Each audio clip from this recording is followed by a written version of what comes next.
Welcome to the MarcWes Sports Podcast.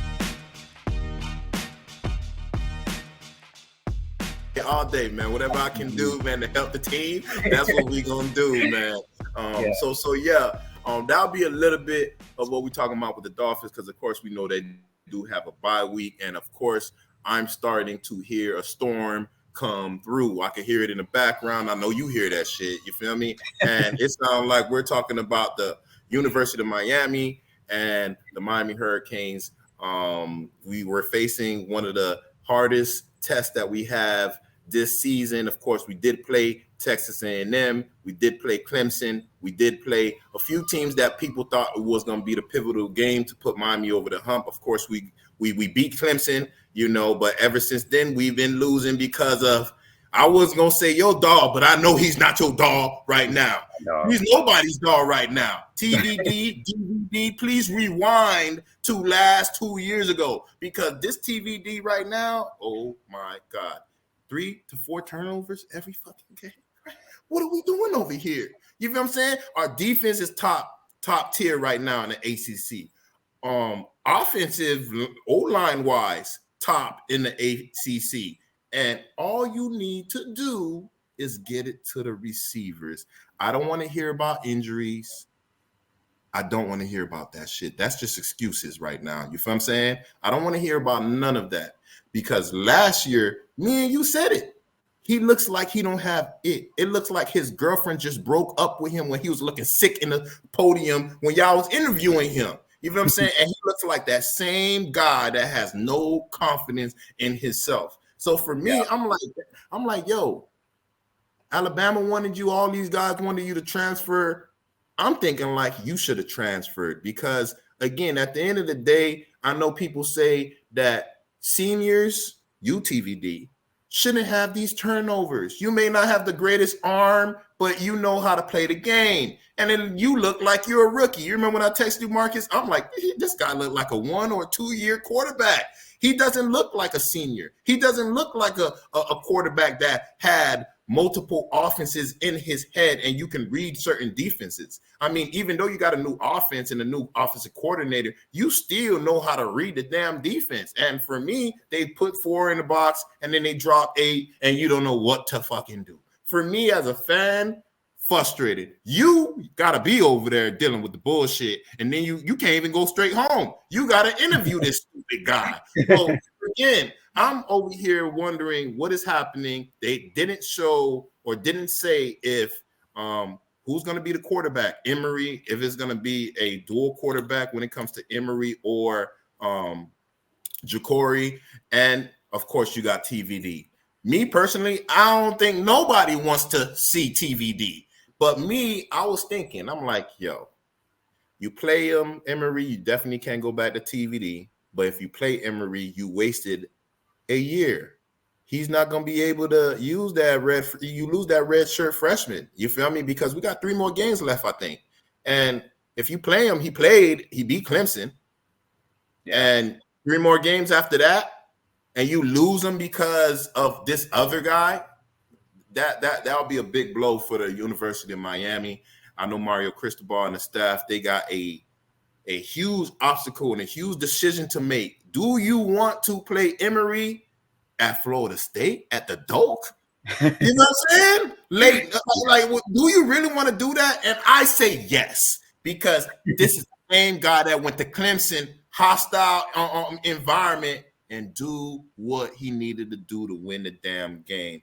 I see a lot of other teams in college, they start freshmen, and the quarterback, in the beginning, they looking kind of shaky, but then mid-season, you're like, yes, I'm happy you started this guy. Maybe that's what we should have done. Made him play them easy games, and when he got to a certain point, he would have turned the corner. But I seen late in the game, it was him that won the game. It was Emory that won the game with pivotal throws, accuracy, and everything that you was talking to me about with this guy before the season started. I'm like, okay, you was hyping me up about this guy. I know what's on the surface, but you knew what was on the back end. And, of course, Marcus Benjamin was making me feel good. Now, I see the guy in person, and he does make me feel good. He made me feel real good. You feel what I'm saying? He's a big dog with heavy nuts. So for me right now, and not just that, I can't turn it over to you yet before I say about Ruben Hurricane Bang.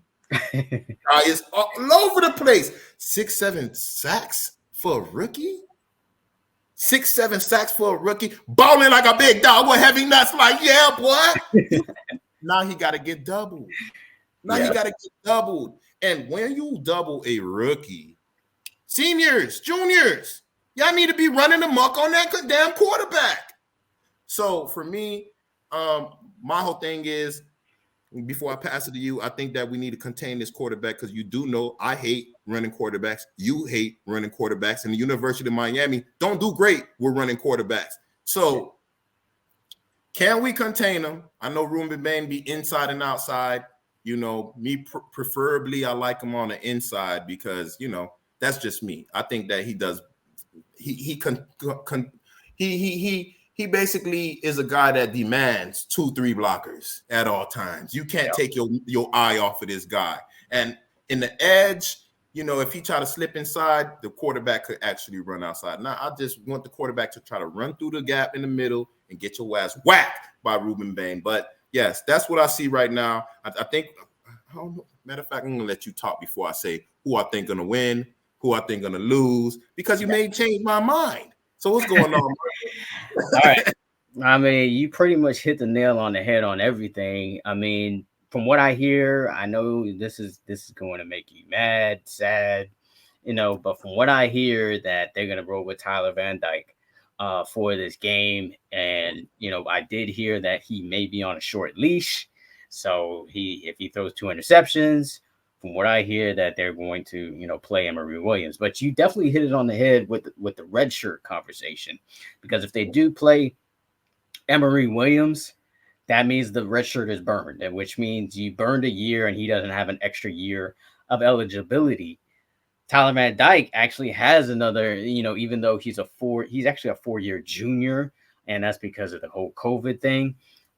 So he is technically a senior, but he has 1 year of eligibility left next season, which he's not going to get drafted at all. I mean, he might not even get drafted to the USFL, you know, or the Canadian League, you know, so he's very likely to stay another year. Bullshit. The question is like, does Miami go get a transfer quarterback? And my answer is yes. You have to get a transfer quarterback because Tyler Van Dyke is not the guy. And I think defensive has figured him out. You said this as well, as they drop 8 in coverage and Tyler Van Dyke is forced to, you know, he can't help himself for some reason. Like in when you see 8-man coverage, you play Madden, you know what it is. When you see 8 people drop, there's really 3 options for you. You either run the ball with the quarterback, you check it down to like a short underneath throw to either receiver or running back, or you have to make a really, really accurate throw. And we already know that Tyler Van Dyke has failed in all 3 phases. He's failed in making accurate throws. He fails in trying to run. I mean, he's not that athletic anyway, but he is athletic enough to get you some yards, but he just chooses not to do. He pass the ball until he gets sacked, or like even in the last game, he got sacked by himself, it looked like. And either that or you have a running back option. I'm watching this game from the press box, so I get to kind of see what he's looking at. And most of the time, the running back is just open, or like a receiver in the flat is just open. And he's like, oh no, let me force it. It's not Restrepo. Let me force it to Restrepo. Let me force it to Jacoby George to see what can happen. And like I said, he's not accurate enough to make that throw. Maybe Tua can make those throws because he's more accurate. But Tyler Van Dyke, sorry, you can't make those type of throws. And I think his confidence gets shot every time he throws an interception early. If you look back to the Georgia Tech game, he threw an interception early, and then ever since then, confidence is out the window. He doesn't know where to throw.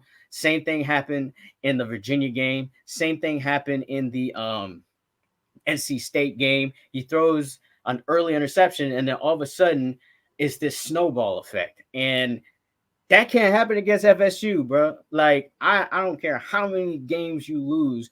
If you didn't win a game all year, you got to win this game, or at least not get embarrassed. Like last year, Miami got embarrassed, bro. They got embarrassed 45-3, the worst blowout in the history of this series that dates back, I don't know, I think 70, 75 years, something like that. It's embarrassing. And you just don't want to get embarrassed in the situation, because I know you be watching Twitter like I maybe not as much as I do. These Florida State fans, they're going in. They're going in right now. They're out of control. And I would love nothing more than Miami to come up with a victory on this day. But I'm going to give you, now that was all the bad shit. I'm going to give you some reason to believe. Okay, make me believe that, please. I'm going to give you some reason to believe, bro. So Miami is better than this team when it comes to rushing offense. They're better than this team when it comes to rushing defense as well. And they're better when it comes to time of possession, right? They're obviously not better when it comes to passing the ball. And they're not better when it comes to defending the pass either. So this has to be a game that has to be the total opposite of what you've seen from Tyler Van Dyke. He has to be totally conservative. He has to be like game manager, like how Alex Smith, I don't know if you remember Alex Smith, you gotta be like him. You got to be like him. You got to be like a Trent Dilfer. You got to be like a Brad Johnson. You got to be really conservative in this game, because to be honest, Wes, this defense is good enough to win games. Yes. They make enough plays to win games. Cameron Kitchens is giving you an interception damn near every game. Oh, James Williams. This defense, James Williams has been making a play at least once a game. He makes a really spectacular play. And the D coordinator, Lance Guidry, be scheming up shit. He schemes up a corner blitz, causing fumbles. He did that with Corey Couch. He did that with Jaden Davis. Did that with Cameron Kitchens. He made the adjustment against Clemson. You know, if it wasn't for that defensive coordinator and that defense, they don't win against Clemson and they don't win against Virginia. So I think when you look at it from that respect, you think, okay, Miami has a chance. Another way they have a chance is that Florida State's best win was against LSU. LSU is 6-3. Miami is 6-3. And Boston College almost beat Miami. Almost beat Florida State, I mean. And they're also 6-3. So, and you know, Miami and Florida State, it's a rivalry. A lot of the kids know each other. You know, they want to do it in front for their family, you know, just for these kids that they've been playing against each other since probably youth football. Mm-hmm. And they're going to be playing with a lot of adrenaline for this game. And they got that sour taste of that NC State game in their mouth. So I think the rest of this team can beat Florida State. When you talk about the O-line, when you talk about O-line, when you talk about the D-line, you already talked about Ruben Bain. When you talk about the DBs, we already talked about them. They can make plays, enough plays to win the game. When you talk about this running game, you saw Mark Fletcher out there balling like a big dog last week. You know what I'm saying? True freshman, you know, from the crib doing his thing. AJ Allen should be back for this game. Henry Parrish and Chaney should all be healthy for this game. Don't give it to Chaney. I don't need no fumble. I'm sorry. It wasn't a fumble though. It wasn't. Oh yeah, it wasn't. But you can't leave it in their hand to steal it from you. You can't leave it in the refs' hands. I'm sorry. Big facts on that. You know, but you know, it wasn't a fumble. The ACC refs, you know, they hate us because the women, the beaches, and the weather, and they saw the elbow down, and they were like, this is our chance to fuck Miami, and that's exactly what happened against that Georgia Tech game, and I'm still standing on that. So, if to be honest, you know, I think the Miami should be with 2 losses right now. You know, obviously NC State is a loss, chalk that one up. North Carolina a loss, chalk that one up. But you know, 7-2, like if they were 7-2 right now, they would be in the top 25. You know, so they would still be in contention to go to the ACC championship game. So, I think Miami's going to keep it close in this game. That's all kind of what I wanted to say about it. You about to make a prediction, so I'll let you make your prediction. I said we And then, lose. wow. I gotta say it. Bruh, We if lost. you saying we lose, then that We makes lose. me feel we're gonna lose because We're gonna you lose. is the opposite motherfucker I know when it comes to Look, any we're offense. gonna lose. TVD is gonna lose the game for us. They're gonna make the change to Emery, but it's gonna be too late. It's gonna be too late, you know. And for me, like you know, I'm normally a homer. I'm normally a Dolphins, Kane, Heat. Sometimes I'll be blinded. But TVD, he done took the veil off of my face, and I can see clearly. You feel me? Like I'm over here like, damn, we made the things always happen. We're cursed. You know why? Because when we had Jake Garcia here, you was basically kind of making me feel like he was the better quarterback, and he got injured and he left. You know what I'm saying? And now we're stuck with this trash. You know, like when they tell your parents say close the gate so the dog won't go outside, won't run away. I'm trying to leave the damn gate open. I'm trying to leave it open so TVD you can run away. Please. I don't need you here in Miami. Again, I'm being real. I don't like feeling the way I feel, especially when we lose the way we lose. I mean, come on, man. You feel me? You see what we were saying earlier about how we lost with the Dolphins to them two last plays. Like, it make you feel some type of way. But if you just lose, you lost. Cool. The Miami Heat lost in the championship. I just felt like Denver was the better team. Of course, during the time, I'm like, we were good and this, that, and the other. But after watching the series and seeing how they was dominating, we were playing, but we weren't that team that was supposed to win. I'm looking at this team right now. TVD, you're not the guy. You're going to make us lose the game. Marcus, he knows that. You feel me? He knows that. Everybody knows that. What we need to do is take it back to how it was. You fucking up. You missing kicks. Field goal kicker. You're messing up. They whoop your ass in the locker room. That's what it need to go back to. Whooping your ass in the damn locker room. All this, you feel me, saying the nice things. Look, when Michael Irvin, Ray Lewis, Warren Sapp, all these big dogs was there, you don't do your job, and you're the reason why we lost because of you consistently making the same mistake. They whoop your ass in the locker room. And that's exactly what I hope happened when he make us lose this damn game. Ruben Bain, whoop his ass. Or Nigel Lee Kelly, whoop his ass, because the defense get to stay on the damn field all damn day because of you. Showing the world that we're one of the best defenses in the in the ACC, and you the reason why we always on the field and losing energy. And hey, it is what it is. We lost. Yeah. We lost. Yeah, I mean, this comes down to quarterback play. Just like I said, I mean, I think Miami can battle with this team until the end because, like I said, their defense been playing well, their running backs been playing well. Receivers, from what I hear from when you read between the lines of what the OC is saying, it's basically saying receivers are getting open. The quarterback is just not finding him. So basically they're good in every phase of the game, even special teams. The punter's been great.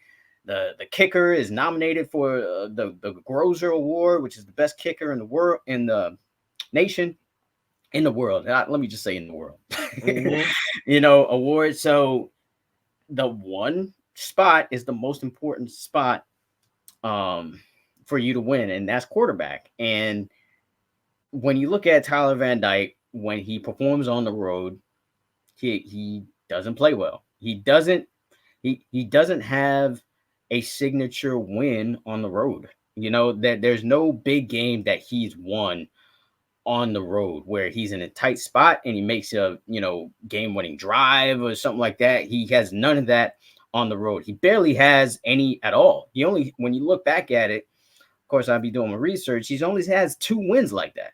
And that was in 2021 when he beat NC State by 1 point at home. And then there was another game against Georgia Tech that same year where he came back in the fourth quarter. But that's it. Last year, 0. This year, 0. So what makes you think that he's going to do it against Florida State, the number 4 team in the country? There's no indication that tells you that he will do it. So for that fact, yeah, we're going to lose. I think they keep it close. Like I said, I feel like Miami gets the turnover and, like they keep it close. I feel like, they get the running game going. because we've seen other teams do it against Florida State. You know, I think they keep themselves in the game, you know, but it's hard for me to say that the Hurricanes are going to win this game against Florida State when you got Tyler Van Dyke as your quarterback. One last thing I do want to say, what they should do, Wes. Here's what they should do, bro. You play Jakari Brown. Yes. Play Jakari Brown, right, at quarterback, right? And then you got Brashard Smith, who's come out of the backfield before. You play him at running back. And then you got Mark Fletcher. Tell me who's going to stop that. Who's going to stop that running game with this O-line? Nobody. With this O-line, who's going to stop that? You got Jakari Brown, who is arguably the fastest player on this team at quarterback. Then you got Brashard Smith, arguably the fastest team at running back. Then you got Mark Fletcher, who, you know, is probably your best running back. You can interchange the running backs too, because AJ Allen is faster at running back. Interchange him. You know, Parrish is always going to give you positive yards. You can interchange him. Like, why not play that type of game? You know, I mean, because it'll be a wrinkle that Florida State would not be expecting. And if you want to go to like a pass situation, then I think, you know, you go with Emory Williams when it comes to like trying to make passes. But if it's up to Tyler Van Dyke to make throws, I ain't seeing it. I ain't seeing it at all, bro. Nobody sees that shit, kid. Nobody. So yeah, man. We'll see, man. Of course, you know the game is probably 2 days from now, probably. Yeah, and I'm happy it's not a late game. At least when we lose, you know, I can enjoy the rest of my night. You know what I'm saying? Because when we lose, I turn off the TV. I don't want to look at ESPN. I don't want to look at no social media because like I just be so aggravated. I'm like, I could have done something with my wife. We could have watched the movie. We could have done something if we knew that every time we're gonna watch this guy, we're gonna wind up ending up losing and having a bad night. So right. We'll wait and see. Hopefully we're both wrong, but I don't think that's going to happen right now. I think we do know the truth. You know, right now, Westradamus can see the future right now. I got a crystal ball somewhere around here, and I can see TVD throwing an interception if he's the one that's actually starting the game. So we'll see. Yeah. One thing I do want to chime in on is what's happening in the sports world. There's a few things happening in the sports world besides the University of Miami, the Miami Dolphins, and the Heat. Of course, you said Tyler Hero, he injured his ankle. I'm not going to jump into that right now because every time he's always injured, you know, but it is, and it's too early in the season, too many games for us to be covering the Heat every time something like this happened because, you know, it's going to happen again. But what I want to talk about is that video you done showed me, kid. That video when you showed me and Chris, where you got ex-former wife. Yeah, La Mangla. You feel me?